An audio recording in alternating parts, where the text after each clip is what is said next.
Direction cosines and direction ratios, exercise 3 for class 12, page 726, serial number 561. 18 number question. 4, -3, 2 এবং 3, -1, 5 বিন্দু দুটি সংযোজক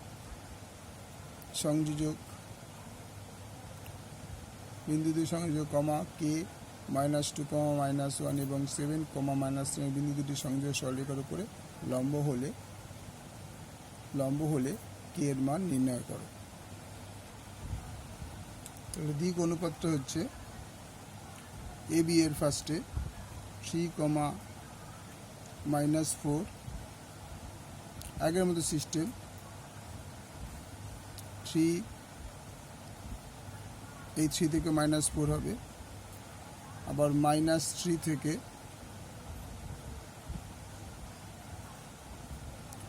4, আচ্ছা -1 থেকে -3 যখন যাবে +3 হবে, আবার 5 থেকে -2, অর্থাৎ হবে -1, 2, 3। সিডি এর দিক অনুপাত এবং সিডি এর কি আছে 7 - কে, এর থেকে এটা বাদ যাবে, কমা 3 -1 +2, -2, -1,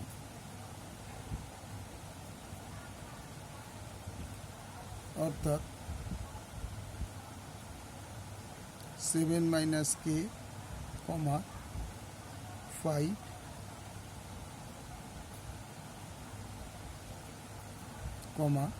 -3।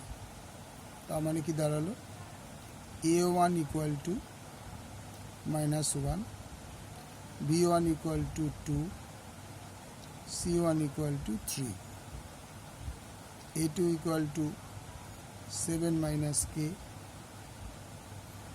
B2 = 5,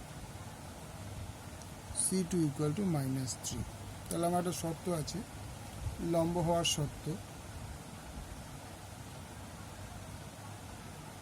লম্ব হওয়ার শর্ত A1 A2 B1 B2 C1 C2 = 0 হলে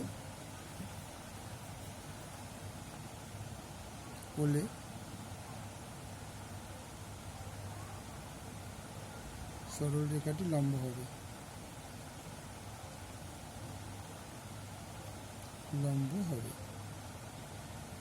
সুতরাং A1 কত আছে, A1 A2 B1 B2 C1 C2 = 0, A1 হচ্ছে -1, A2 হচ্ছে 7 - কে প্লাস B1 হচ্ছে 2, B2 হচ্ছে 5 প্লাস C1 হচ্ছে 3,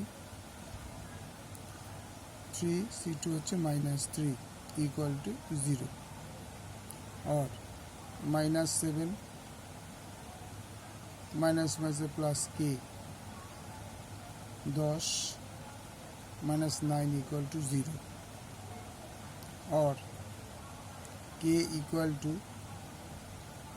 +7 +9 -10, और k =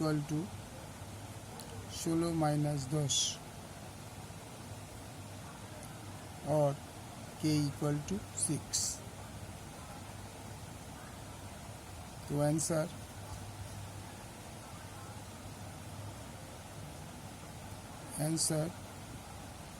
k এর মান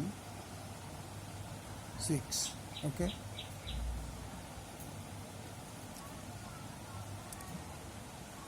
পুরো অঙ্কটা একবার দেখে নাও। ভালো লাগলে লাইক শেয়ার করো, কমেন্টস করো। ওকে, থ্যাংক ইউ।